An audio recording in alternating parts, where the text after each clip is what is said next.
Welcome back to Man vs. Meeple, the show where we talk about all things board game related. Today we're going to bring you a Kickstarter preview for a game, one of my favorite series. It's called Manhattan Project 2, Minutes to Midnight. This is a continuation of the original Manhattan Project by Brandon Tibbetts, not a reissue of Energy Empire, which is actually one of our favorite games from last year as well. Energy Empire was one of our favorite games last year. I'm excited to play this. I'd never played the original Manhattan Project. I know this has a lot more in common with it than it does Energy Empire, so it was exciting to get to play it. The game itself, let's talk through all these components, because as you see in front of you, there's a lot of stuff going on. Yeah, there's a lot of boards, a lot of components. Yeah. So there's three main boards that you need to pay attention to in the game. You have the technology track, which is the top black-looking board here. It houses all 5 of the technologies within the game. You have your subs, your bombers, your reactors, your ICBMs, and then your ABMs. And then around the board, you have a scoring track, and you also have the round tracker. 30 rounds in a basic typical game with interval scoring rounds in between each of those areas. And variable scoring, really. And variable scoring as well.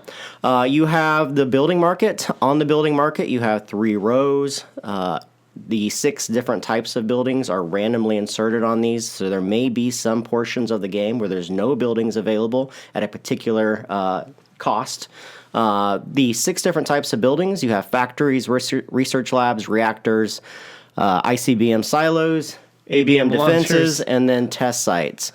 We'll talk a little bit more about the buildings and how they come into play. We're not going to get really into the meat and bones of the game because there's so much going on to learn the game.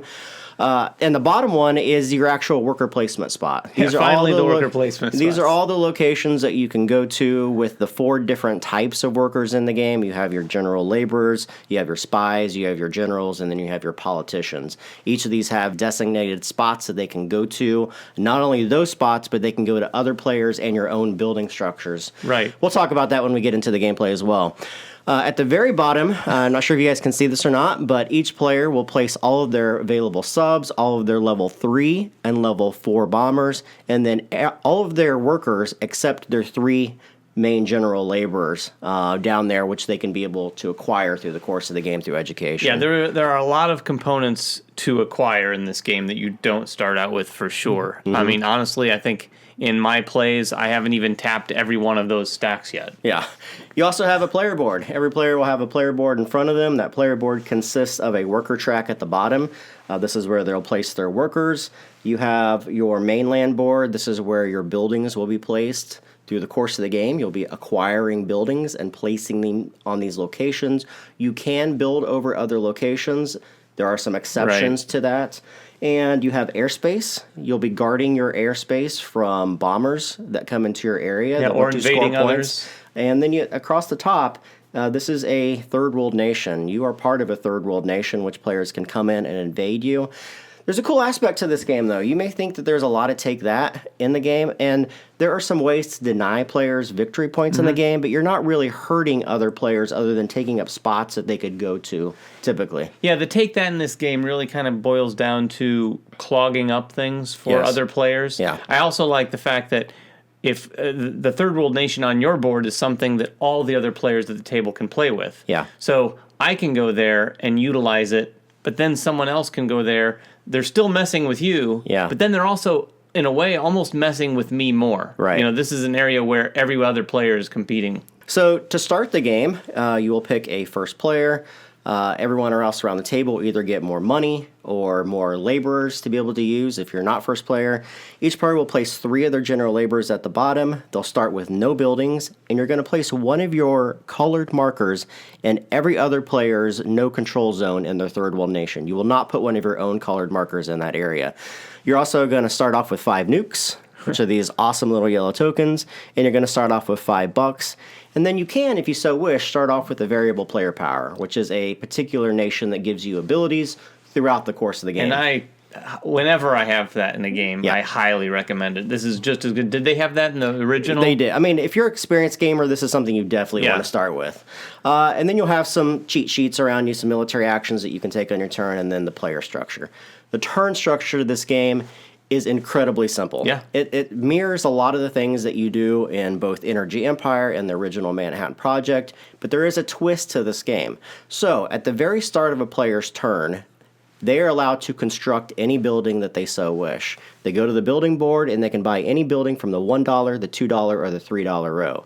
There's no limitations at all, except for the fact that you have to have space on your player board to be able to play that building. And money. And money to be able to buy it.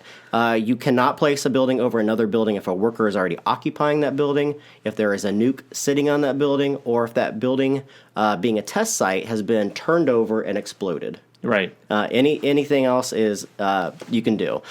Okay, so that is the first step. Now, the second step is you get to do one of two things. This is very reminiscent of all the Manhattan Project games. You either get to place workers, right, or you get to retrieve workers. Right, in this one, when you replace workers, you're placing at two distinct spots. Yes. Now, some of these spots are going to take one worker. Some of them can take up to 3 workers. Yeah. So that's one placement, and then you can place another worker spot. Now, when you do that, though, you're not taking the action of that spot. That's the unique portion about this game that is different than the other Manhattan Projects. In the other Manhattan Projects, you go to the spot, you do the action. You have that instant gratification of, I did something and I received something, right? In this game, you don't get an instant gratification. We'll talk about that in a moment when you do get that. The other thing you can do, besides placing your workers to the worker area, you can place them on your board or on other players' boards. Now, this is cool. Only general laborers can go to your board and to very particular buildings. These buildings will allow you to either increase your technology levels in one of these things, giving you more benefits. They allow you to construct machines and factories to gain money, and some other different types of things. Put nukes on your ICBM areas. But you can also place spies on other buildings. From other players. And the spies, it's not as easy. Like Jeremy said, you don't start with any spies. Yeah. So you're going to have to do some planning in this game, acquire some spies, and when you put a spy on another person's board, you're actually using the constructed buildings they've built, and you're utilizing their efforts on their technology tree here. Yeah. So if they've put a lot of investment in reactors and you can go and use their reactor, you're benefiting from their work. That's right. It's a really cool aspect to this game. But don't think that you're blocked by that. There are ways to get spies off of your buildings if you so wish. So you can play some counter-espionage throughout the course of the game. Yeah, very, very cool aspect. Also, as I said, only general laborers can go on your board. You cannot put your politicians and you cannot put your generals onto your buildings. The only places those players can go, politicians can go on other players' buildings to increase their third world capabilities there. And then they have worker placement spots. Typically, your military will allow you to bring subs into the game, bombers into the game, to redistribute nukes throughout the course of the game. And your politicians are going to allow you to kind of manipulate things through the course of the game. So the main action in the game, though, is retrieving workers. Right, retrieving workers once, and you can do this at any time. You could have one worker out, you could have all your workers out. When you choose to retrieve, that's when you get to reap all the rewards and the satisfaction of taking all of these actions. Yep. So it like Energy Empire, actually, it's quite similar in that it comes down to a timing game. You know, not everyone is reaping the benefits of the boards at the same time. So it sometimes benefits you to sort of get out of sync with some other players. There are definitely some spots on this board that really showcase how important that timing is. Because as Jeremy said a second ago, if I have a spy on his board, there's a space on the main board he can go to kick my spy off potentially before I take that action, which is pretty vicious. What do they call it? Counter espionage. Right. So some really cool interplay there. Yeah, and how you pull your guys off the board is completely determined by the player. So there are some things you want to pull off earlier than other ones. Now, the other cool aspect about this is that the game is completely driven by the players. At the start of that retrieval phase, and any time that you retrieve, you move the round marker one space forward. So the game is controlled by the players on how quick they want to play through the game or how short they want to play through the game. Typically, you have to retrieve your workers, though, if you have no one else to place up on the board. Right. Once you do that, as David said, you get the retrieval bonuses, all your workers come back, and then if the scoring marker has gone up to a particular area, there's 4 different scoring within the game. These scoring are your third world nations that you have control of in other people's areas. You have submarines that you've placed into the coastal water section of each player's board. You have bombers that you've not only placed in your area, but 3 and 4 level bombers that you've placed in other people's areas. And then you have ICBMs. You're going to be placing ICBM tiles on your board and then filling them up with nukes depending upon your tech level and scoring points for those. The one thing you always score for, no matter what round that you play in, is at the start of every one of the scoring rounds, you're going to score for all your test sites that have been nuked. Right. So this is really cool. So through the course of the game, you're going to be nuking your own sites. Yeah, and thematically, it makes so much sense. I mean, you're scoring. It's a good method to score some points, but also it sends a message. Yeah. When you're nuking your own test sites to the other countries in the game. Yep. So you're going to keep playing through this round after round until you get to the 30 marker for the round track. At that time, every player is going to score once more for their test sites that they've blown up. You get 3 victory points for each of those. And then each of these scoring things will rescore one more time.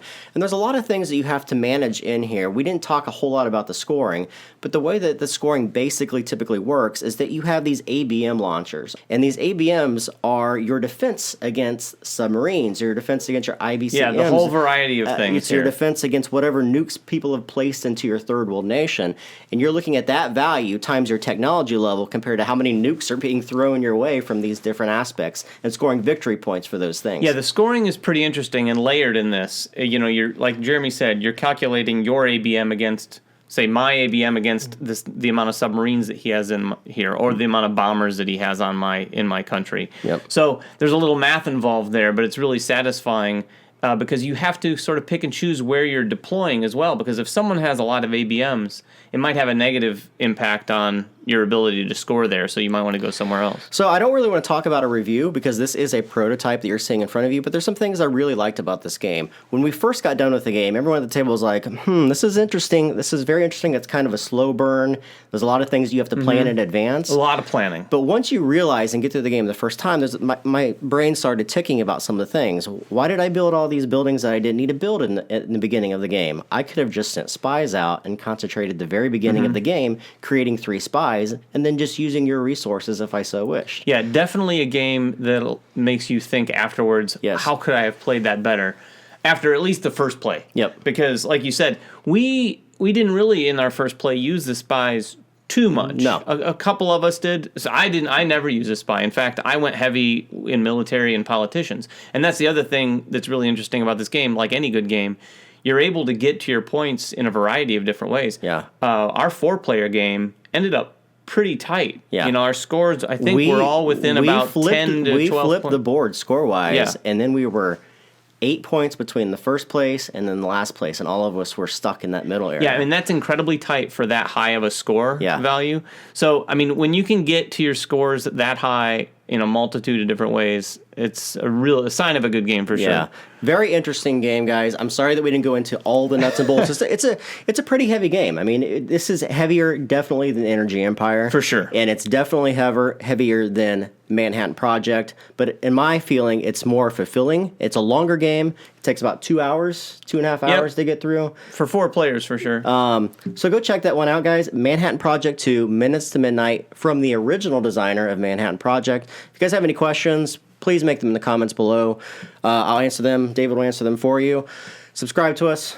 Follow Like us on us. Twitter, Facebook, everything else that we do here at Man vs. Meeple, and we will catch you guys next time. Bye-bye. Season 1 of Man vs. Meeple is sponsored by our friends at TMG Games. And at Cool Stuff Inc. Cool stuff in stock at coolstuffinc.com.